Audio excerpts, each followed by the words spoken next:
এই দুনিয়ার পুরো জীবনটা এটা হচ্ছে লালসাময় একটা জীবন, লোভ, মরিচিকা, মায়াজাল।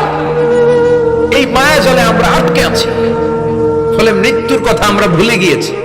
পাগলের মতো ছুটছি, আরো টাকা লাগবে, আরো খ্যাতি লাগবে, আরো যশ লাগবে, আরো দাপট লাগবে। আমার এত টাকা দিয়ে কি হবে, এত সম্পদ দিয়ে কি হবে, এত ব্যস্ততা দিয়ে কি হবে তোমার? স্টপ, থামুন, অনেক হয়েছে। আম্মা থামুন, take a rest, take a breath, think about death, think that you have to go back to your Lord. একটু বসেন না, একটু ভাবেন যে আমাকে চলে যেতে হবে, চলে যেতে হবে। এই কোলাহল, এই ব্যস্ততা, এগুলো থাকবে, থাকবো না আমি। সাইয়েদনা ওমর ফারুক বলেছেন, মুতু ক্বাবলা আন তামুতু, মরার আগে একবার মরো। হাসিবু ক্বাবলা আন তুহাসাবু আলাইকুম, তোমার হিসাব নেওয়ার আগে তুমি একবার নিজের হিসাবটা করো না। কাগজ বের করে একটু লিখো না কি কি ভালো কাজ করছিলা, যেগুলো দিয়ে নাজাতের ওসিলা হতে পারে। 1 2 3, আর কি কি আকাম কুকাম করছো দেখো না, লিখে দেখো তোমার অবস্থাটা কি। মরার আগে একবার মরো। মরার আগে খাটের মধ্যে শুয়ে শটান করে চোখ বন্ধ করে একবার মরার ভান করে দেখেন কেমন লাগে। চোখটা বন্ধ করেন আর ভাবেন আপনি নাই, কি কি হতে পারে ভাবেন। আপনার ছেলে মেয়েরা কান্না জুড়ে দিবে, আপনার প্রাণের স্ত্রী বিলাপ শুরু করে দিবে, বন্ধু বান্ধবের চিৎকার আর মাতম, স্থানীয় এলাকার মসজিদে ঘোষণা, অমুক এলাকার নিবাসী অমুক ভাই অমুকের ছেলে অমুক দুনিয়ায় নাই। সব আত্মীয়রা চলে আসবে, ফেসবুকে স্ট্যাটাস দেয়া হবে, সবাই সবাইকে জানাবে বিকাল 4টায় অমুক হাই স্কুল ময়দানে আপনার জানাজা। ছুটে আসবে, সবাই ছুটে আসবে আপনাকে শেষ বিদায় দিতে, গুড বাই জানানোর জন্য, আল ওয়াদা, বিদায় জানাতে আসবে সবাই। 4 তাকবীর দিয়ে আপনার জানাজা হবে, অশ্রুসিক্ত জানাজায় আপনার বিদায় হবে। কাঠের খাটিয়ার মধ্যে করে কাঁধে তুলে আপনার কবরে নেওয়া হবে। আগে থেকে খুঁড়ে রাখা কবরটার মধ্যে আপনারে বিছিয়ে দেয়া হবে। বাঁশের কচি দিয়ে তার উপরে মাটির চাপা দিয়ে সব চলে যাবে। ভাবেন না একবার চোখ বন্ধ করে, this is the circle of life, this is the nature of life. এটা সবার হবে, আমার হবে, আপনার হবে। এত মায়া, এত ভালোবাসা কই যাবে? কেউ থাকবে না, সবাই আপনার অন্ধকার কবরে রেখে দিয়ে চলে আসবে। উপরে বাঁশের কঞ্চি, তার উপরে মাটির চাপা, অন্ধকার আর অন্ধকার। এই অন্ধকার যেন শেষ হতে চায় না, শুধুই অন্ধকার, ঠিক কিনা?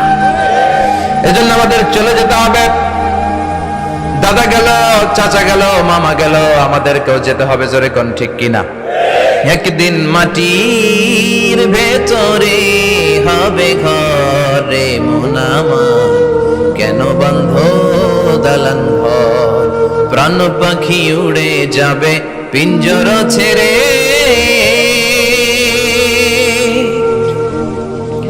ধরা ধামে সবই রবে, তুমি যাবে চলে।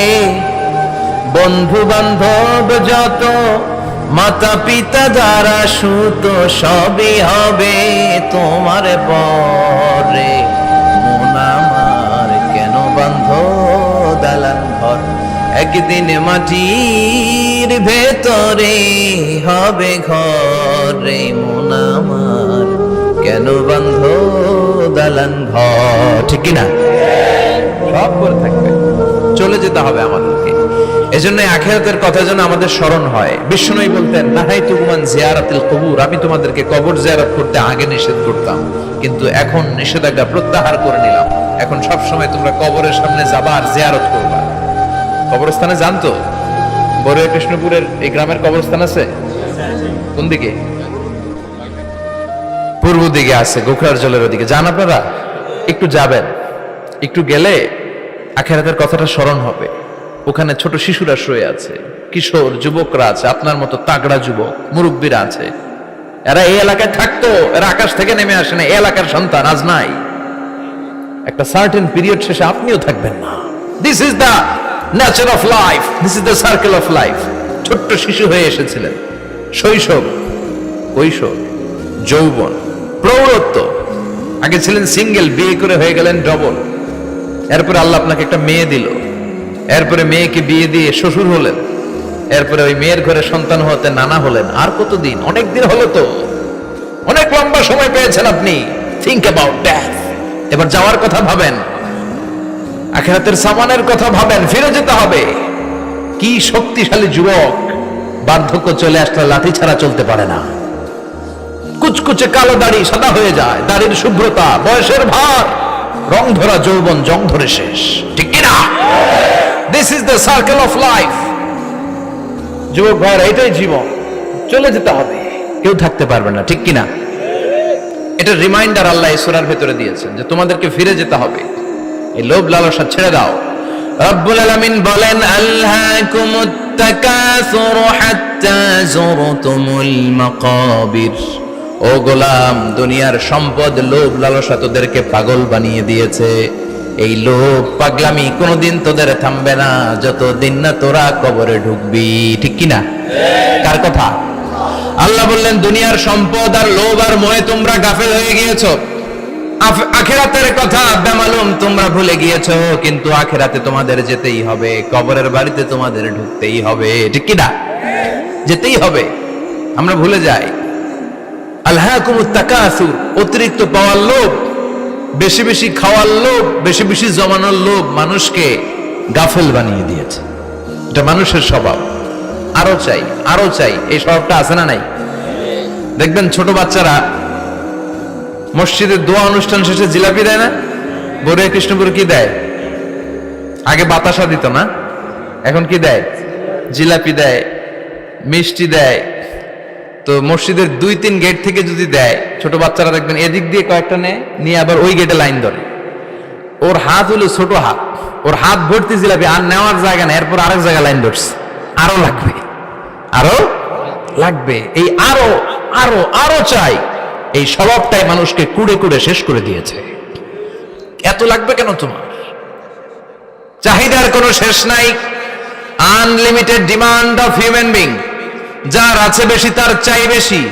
যার সাইকেল আছে তার হুন্ডা চাই, হুন্ডা আছে তো প্রাইভেট কার চাই, প্রাইভেট কার আছে তো প্লেন চাই, প্লেন আছে তো হেলিকপ্টার চাই, হেলিকপ্টার আছে তো ওইটা চাই, ওইটা আছে তো সেটা চাই, ঠিক কিনা? এলাকার মেম্বার যে হয়েছে চেয়ারম্যান হতে চায়, আছে না নাই? চেয়ারম্যান সাহেব এমপি হতে চায়, আছে না নাই? এমপি সাহেব মন্ত্রী হতে চায়, আছে না নাই? মন্ত্রী সাহেব প্রধানমন্ত্রী হতে চায়, আছে না নাই? কিন্তু এই দেশে সুযোগ নাই। কথা কন। এই দেশে প্রধানমন্ত্রী সিলেক্টেড। 2-3 জনের বাইরে কেউ প্রধানমন্ত্রী হতে পারবি না, ঠিক কিনা? আমার এই জীবনে তো আমি 2-3 জনই দেখলাম। বেগম খালেদা জিয়া, মাননীয় প্রধানমন্ত্রী শেখ হাসিনার ছোট্টবেলা দেখেছি এরশাদকে, আমরা তখন ছোট। তো মানুষের চাহিদার কোনো শেষ নাই, যার আছে বেশি তার চাই বেশি। এজন্য বিষ্ণু বলেছেন, উনজুরু ইলা মান হুয়া আসফালা মিন, তোমার চেয়ে যে খারাপ আছে ওর দিকে তাকাও। ওয়ালা তানজুর মান হুয়া আ'লা মিন, তোমার চেয়ে যে ভালো আছে ওর দিকে তাকায়ও না, তোমার চেয়ে যে খারাপ অবস্থানে আছে ওর দিকে তাকাও। অনেকে নিজের অবস্থান নিয়ে সুখী না, এরকম আছে না নাই? আল্লাহ আমার এটা দিল না রে, ওইটা দিল না রে, পাইলাম না রে, কিচ্ছু হয় না, কি করবো জীবনে, হতাশ। আসলে আছে কিন্তু অনেক, কিন্তু শুকরিয়া নাই, ডাকাত, ঠিক কিনা? নিজের অবস্থান নিয়ে সুখী না, কিন্তু অনেক লোক আছে তারা আপনার অবস্থানে পৌঁছতে চায়। তাদের দিকে তাকিয়ে দেখেন, আপনি যে অবস্থানে আছেন এই অবস্থানে পৌঁছাটা অনেকের কাছে স্বপ্ন। তারা প্রতিনিয়ত সংগ্রাম আর স্ট্রাগল করে যাচ্ছে আপনার অবস্থানে পৌঁছতে, আর আপনি এটা নিয়ে সন্তুষ্ট না। শেখ সাদির নাম শুনেছেন? বালাগাল উলা কাশাফাত দুজা, এই কবিতাটা রচয়িতা ইরানের বিখ্যাত এক কবি। উনি একবার আর্থিক সমস্যার মধ্যে দিয়ে সময় কাটাচ্ছেন, টাকা নাই, পয়সা নাই, পায়ে দেওয়ার মতো জুতা নাই। উনি খুব দুঃখ পেলেন, হায় রে, আমি ইরানের এত বড় কবি, আমার পায়ে দেওয়ার মতো জুতা নাই। দুঃখ ভরা মন নিয়ে রাস্তায় হাঁটতে বেরোলেন। হাঁটতে হাঁটতে হঠাৎ দেখলেন একটা লোক শুয়ে শুয়ে কাঁদছে, ওই লোকটার 2টা পাই নাই, পাই নাই। উনি সেজদায় পড়ে গেলেন, আল্লাহর কাছে ক্ষমা চাইলেন, আল্লাহ অনেক দিয়েছো, শুকর আলহামদুলিল্লাহ। এজন্য যেই পরিস্থিতিতেই থাকি না কেন আমরা কি পড়বো? জোরে বলেন, কি পড়বো? এজন্য কানাতু মিনাল ইসলাম, অল্পে তুষ্ট থাকার নাম হলো ইসলাম। সম্পদ লাগবে কিন্তু সম্পদের পাহাড় লাগবে না, ঠিক কিনা? অল্প খান, অল্প পড়েন, অল্প জামান, অল্পের ভেতরে বরকত ঢুকায়া দিছে কে? দেখবেন যাদের সম্পদ অল্প তারা সুখী বেশি। জরিপে এটা দেখা গিয়েছে, অনেক সার্ভেতে এটা এসেছে, যারা সম্পদশালী এরা দুঃখী বেশি। এদের দুঃখ বেশি, টেনশন বেশি, খুব স্বাভাবিক। টাকা যার বেশি, রোগ তার বেশি। টাকা যার বেশি, টেনশন তার বেশি। টাকা যার বেশি, ঘরে শান্তি তার কম। আছে না নাই? ঘরের ভেতরে অশান্তি, ছেলে কথা শোনে না, ছেলে টানে গাঞ্জা, মেয়ে করে পরকিয়া। আছে না নাই? স্ত্রী কথা শোনে না, ভালোবাসা নাই, ঘরটা জাহান্নামের টুকরা। রোগ বালাই, এক একটা হসপিটাল বিল পরিশোধ করতে মাসে 5 লাখ 10 লাখ। আছে না নাই? কিছু খেতে পারে না, ডাক্তার একেবারে ডায়েট মেনু বেঁধে দিয়েছে। Diet, very diet menu. এটা এটা এটা এটা কিছুই খাবেন না, শুধু গরু খাবেন না, খাসি খাবেন না, চিংড়ি খাবেন না, খালি ঘাস খাবেন। ইচ্ছে মতো ঘাস খাবেন, মানে ঘাস জাতীয় যত আইটেম আছে সব খাবেন। শাক খাবেন, সবজি খাবেন, সালাদ খাবেন। গরু, চিংড়ি, মুরগি, গোশত, ইলিশ কিছু খেতে পারে না। তাহলে রোগ বেশি, খাওয়ার মজা নাই, ঘরে সাংসারিক শান্তি নাই, খালি ব্যারাম আর ব্যারাম। ঠিক কিনা? কিন্তু সম্পদের পাহাড় ঘটেছে। আর অল্প যারা খায়, অল্প পড়ে, রিক্সাওয়ালা, কুলিওয়ালা, অল্প বেতনের চাকরি, কিন্তু হক হালালি মেনে চলে, দেখবেন শান্তি আছে অনেক। হ্যাঁ, বাসা ভাড়া দেয়, ফ্যামিলি চালায়, বাচ্চাদের স্কুল বিল, এরপরও মাস শেষে 1-2 হাজার টাকা হাতে থেকে যায়। আর ওর প্রতি মাসে 10 কোটি টাকা ইনকাম, তারপরও ব্যাংকের ঋণ আছে না নাই? সুখ কারে বলে? কিভাবে আপনি সুখকে ডিফাইন করবেন? সুখ তো টাকায় কিনা যায় না। শান্তি টাকা দিয়ে হয় না, শান্তি দেওয়ার মালিক কে?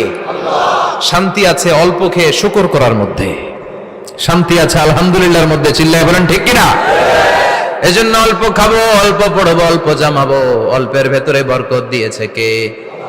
দেখেন, ধনী ভাইরা খেতে পারে না, কিন্তু রিক্সাওয়ালার কি সমস্যা হয়? রিক্সাওয়ালারা সব খেতে পারে। কুলিওয়ালা, দিন মজুর, এরা একেবারে স্লিম, সুঠাম দেহি, মেদহীন পেট, পেটে কোনো মেদ নাই, ভুড়ি নাই। আর কোটিপতিদের মেদ আছে না নাই? এত বড় বড় পেট। ঠিক কিনা? আমাদেরও পেট আছে, তবে হালাল পেট। এটা হারাম টাকা দিয়ে এই ভুড়ি বানাই নাই আমরা। ছেলে বলেন ঠিক কিনা?